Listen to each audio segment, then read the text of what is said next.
राघव, एक युवा और महत्वाकांक्षी वास्तुकार, ने हाल ही में एक पुराने गांव में एक प्राचीन हवेली खरीदी थी। ये हवेली वर्षों से बंद पड़ी थी और उसके बारे में कई तरह की कहानियां प्रचलित थीं।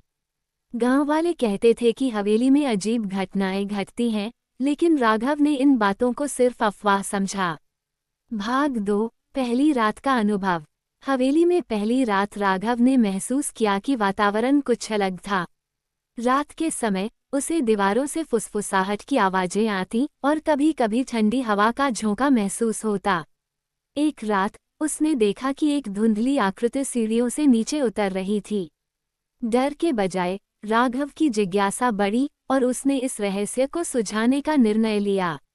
भाग 3, पुराने दस्तावेजों की खोज। अगले दिन राघव ने हवेली के पुस्तकालय में पुराने दस्तावेजों की खोज शुरू की। उसे एक पत्र मिला जिसमें लिखा था कि हवेली के पिछले मालिक विक्रम सिंह ने काले जादू के माध्यम से अमरता प्राप्त करने की कोशिश की थी, लेकिन ये प्रयोग उल्टा पड़ गया और उनकी आत्माएं हवेली में बंधी रह गईं। भाग 4, आत्माओं से संवाद। राघव ने गांव के एक बुजुर्ग से इस बारे में पूछा, जिन्होंने बताया कि विक्रम सिंह और उनके परिवार की आत्माएं हवेली में शांति की तलाश में हैं। उन्होंने राघव को एक अनुष्ठान बताया जिससे वह आत्माओं से संवाद कर सकता था। भाग 5, अनुष्ठान और मुक्ति। एक रात राघव ने बताए गए अनुष्ठान को किया।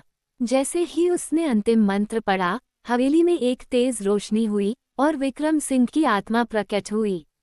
उन्होंने राघव से कहा कि उनके परिवार की आत्माएं वर्षों से शांति की तलाश में हैं और अब वे मुक्त हो सकते हैं। राघव ने वचन लिया कि वो उनकी कहानी दुनिया तक पहुंचाएगा। भाग 6, हवेली का परिवर्तन। अगले कुछ दिनों में हवेली का माहौल बदल गया।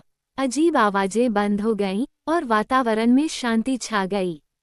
राघव ने विक्रम सिंह की कहानी लिखी और प्रकाशित की, जिससे हवेली की रहस्यमय इतिहास दुनिया के सामने आया। संदेश: ये कहानी हमें ये सिखाती है कि जिज्ञासा और साहस के साथ हम अतीत के अनसुलझे रहस्यों को उजागर कर सकते हैं, और इससे न केवल हमें ज्ञान मिलता है, बल्कि दूसरों की मुक्ति में भी सहायता कर सकते हैं।